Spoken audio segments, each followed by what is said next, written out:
तो हम लोग वो टॉक पढ़ चुके थे, torque equals to R cross F, ठीक है। तो ये इसके बारे में हम लोग डेरिवेशन देख चुके थे, इसका क्वेश्चन देख चुके थे, ठीक है। अब थोड़ा सा इससे आगे बढ़ते हैं, हल्का सा, मतलब हम लोग उस तरफ आते हैं। जैसे टॉक को हमने बताया आपको कि टॉक जैसे कि फोर्स जो है वो अगर ट्रांसलेशन मोशन है तो फोर्स जो काम कर रहा है चेंज इन ट्रांसलेशन मोशन, ठीक है, वही काम टॉर्क करता है रोटेशनल मोशन में, ठीक है। सेम ट्रांसलेशन मोशन में फोर्स और रोटेशनल मोशन में टॉर्क। तो एक तरह से हम लोग उसको मोमेंट ऑफ फोर्स कहते हैं, रोटेशनल फोर्स कहते हैं। अब ध्यान दीजिए, जैसे ट्रांसलेशनल मोशन में फोर्स जो काम करता है change in translation motion produce करता है, उसी तरह torque change in rotational motion produce करता है। दोनों को थोड़ा रिलेट किया जाए, फोर्स किसके इक्वल होता है, वो ट्रांसलेशनल मोशन को चेंज करता है, तो मास into translational acceleration, that is acceleration, ठीक है। समझ बात को, मास इनटू एक्सेलरेशन, उसी को हम लोग क्या कहते हैं, force. Net force is equals to mass into net acceleration, clear है। अब सेम चीज़ अगर हम कहें कि रोटेशन में देखा जाए, तो रोटेशन का एक्सेलेरेशन तो पता है हमको, एंगुलर एक्सेलरेशन होता है। तो टॉर्क किसके इक्वल होना चाहिए, जैसे यहाँ पे फोर्स ट्रांसलेशन है तो फोर्स जो है वो मास इंटू ट्रांसलेशनल एक्सेलरेशन है, उसी तरह टॉर्क जो होगा वो भी समथिंग कोई मास इंटू एंगुलर एक्सेलरेशन होगा। ऐसा फील हो रहा है, ठीक है, ऐसा लग रहा है कि अगर दोनों रिलेटेड है तो समथिंग डैट। यहाँ पे अगर हम बात करें force equal to mass into acceleration, तो मास क्या है, मास जो है matter content in the body, यानी प्रॉपर्टी, बॉडी के प्रॉपर्टी पे डिपेंड करेगा मास, ठीक है। तो उसी तरह जैसे mass into acceleration, translation linear acceleration, translational acceleration, ठीक है। उसी तरह टॉर्क जो होगा something angular acceleration, something mass into angular acceleration.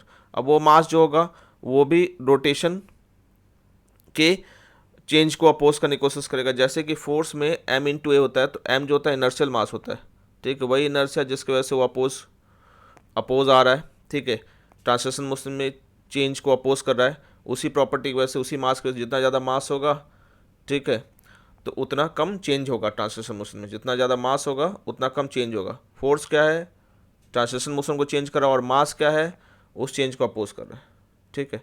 उसी तरह टॉर्क में भी, टॉर्क क्या है, रोटेशनल मोशन को चेंज करेगा, तो रोटेशनल मोशन को चेंज करेगा यानी अल्फा को बढ़ाएगा।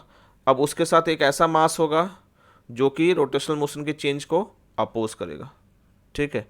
तो यानी something rotational mass into angular acceleration, F is equal to mass into translational acceleration, उसी तरह torque is equal to rotational mass into angular acceleration. ऐसा एनालिसिस हो रहा है हम लोग का दोनों को रिलेट करके, ठीक है। और जो रोटेशनल मास होगा वो किसको अपोज करेगा, चेंज इन रोटेशनल मोशन को अपोज करेगा, ठीक है। जैसे F is equal to M A में एम क्या कर रहा था, चेंज इन ट्रांसलेशनल मोशन को अपोज कर रहा था, क्लियर है।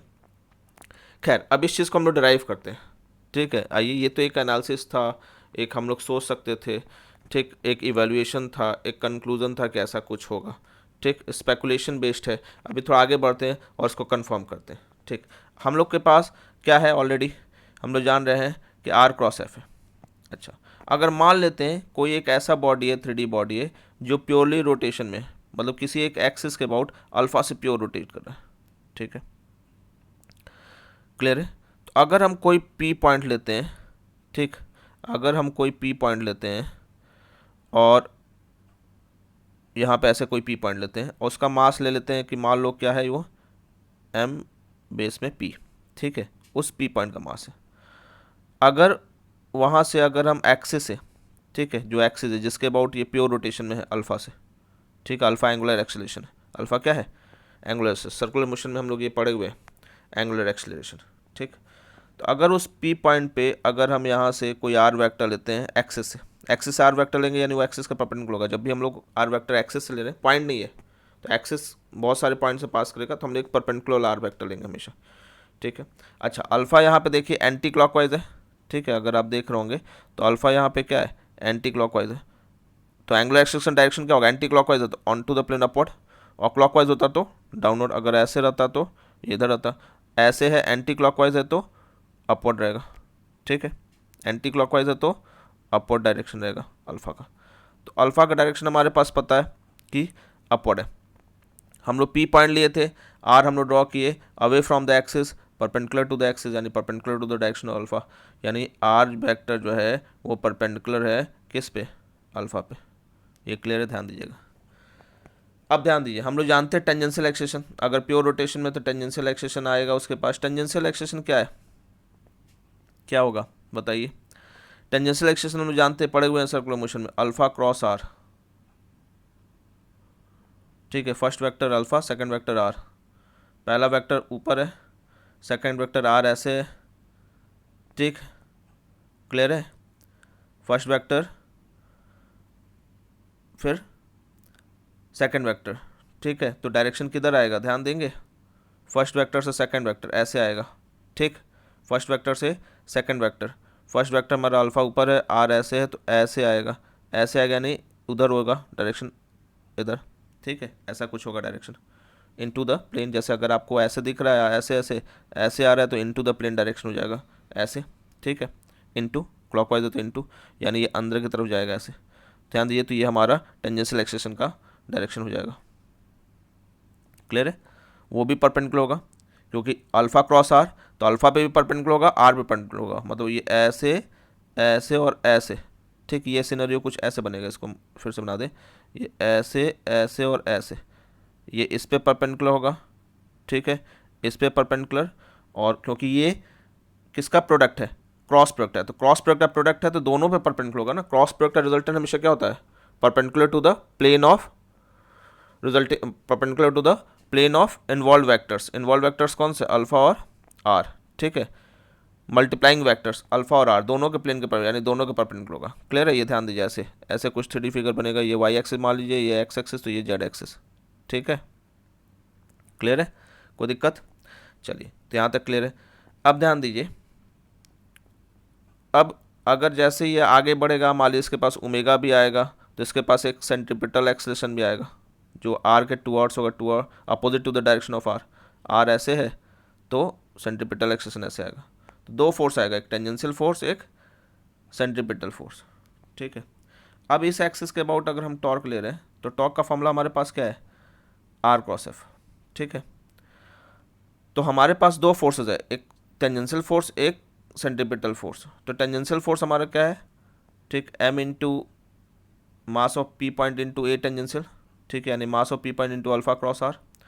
और सेंट्रीपिटल जो होगा वो एम ओमेगा स्क्वायर आएगा। पर हम टॉर्क निकालने जा रहे हैं तो टॉर्क का सेंट्रीपिटल वाले का जीरो हो जाएगा, क्योंकि आर क्रॉस एफ, आर और एफ एंटी क्लॉकवाइज, देखिए सेंट्रीपिटल टुवर्ड्स एक्सिस है, ठीक है, और आर ऐसे है तो दोनों 180 डिग्री है, ठीक है। तो आर क्रॉस एफ सेंट्रीपिटल वाला, आर क्रॉस एफ सेंट्रीपिटल, ठीक है, वो क्या हो जाना है, ज़ीरो, क्लियर है, ठीक है। क्योंकि दोनों एंटी क्लॉकवाइज, दोनों सॉरी एंटी पैरेलल है, एंटी क्लॉकवाइज करें, सॉरी, दोनों एंटी पैरेलल है तो दोनों के बीच का एंगल 180 डिग्री, तो 180 डिग्री, तो mod R mod F C sine 180, sine 180 की वैल्यू जीरो, तो जीरो हो जाएगा।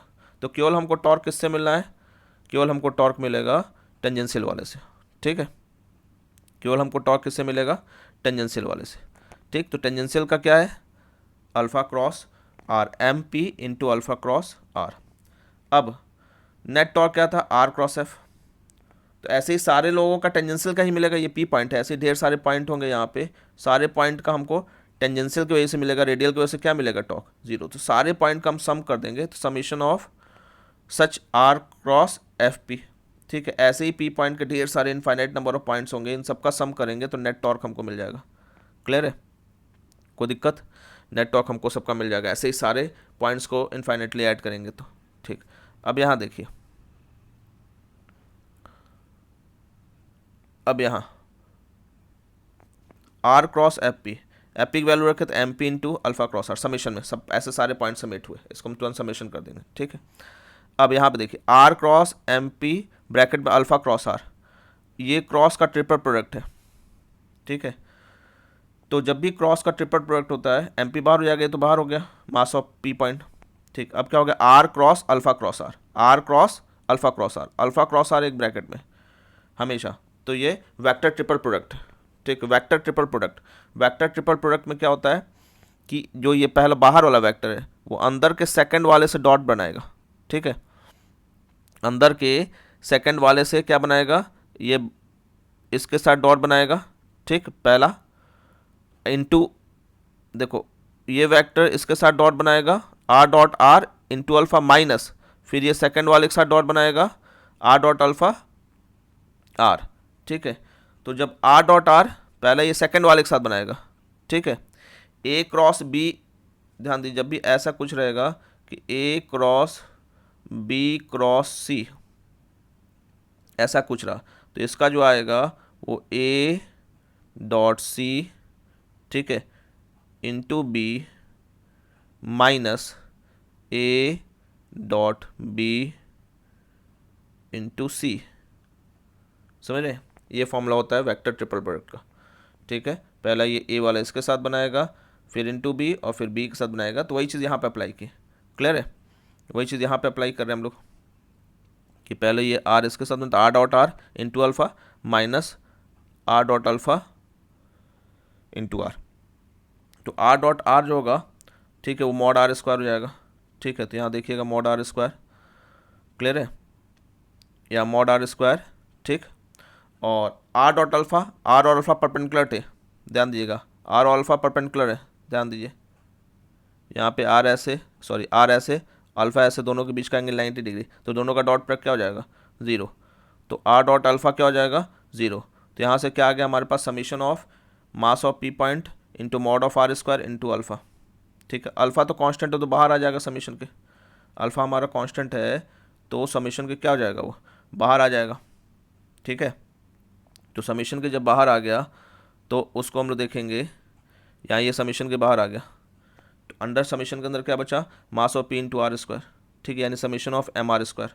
आर जो था ध्यान दीजिएगा वो मॉड आर है तो आर हो जाएगा, जैसे हम बताया था ना एक्सिस के हमेशा परपेंडिकुलर लिए थे हम लोग आर को, अल्फा के परपेंडिकुलर एक्सिस के परपेंडिकुलर, तो ये आर जो है हमेशा परपेंडिकुलर डिस्टेंस है, ठीक है। Summation of M R square, R जो है हमेशा परपेंडिकुलर डिस्टेंस है, परपेंडिकुलर मास का, ये जो पॉइंट मास है, ठीक है, ये जो मास है इससे परपेंडिकुलर डिस्टेंस एक्सिस पे, यानी कोई भी एक्सिस ऐसे यहाँ पॉइंट मास है तो ये परपेंडिकुलर डिस्टेंस हो जाएगा ये आर, ठीक है। तो m into R perpendicular square, m into R perpendicular square, तो summation of m into R perpendicular square, इसी को i से डिनोट कर देंगे, और यही नथिंग बट क्या है? Moment of inertia of the axis given, यानी जो हमारे पास जो एक्सिस दिया हुआ था, जो ऐसे हमारे पास एक्सिस बना हुआ था यहाँ पे, ठीक है, उसी का, जैसे ये वो ऐसे था और ये एक्सिस बना हुआ था, इसी का मोमेंट ऑफ इनर्शिया है, ठीक है। इस पूरे बॉडी का moment of inertia about this axis, समझ बात को, ठीक।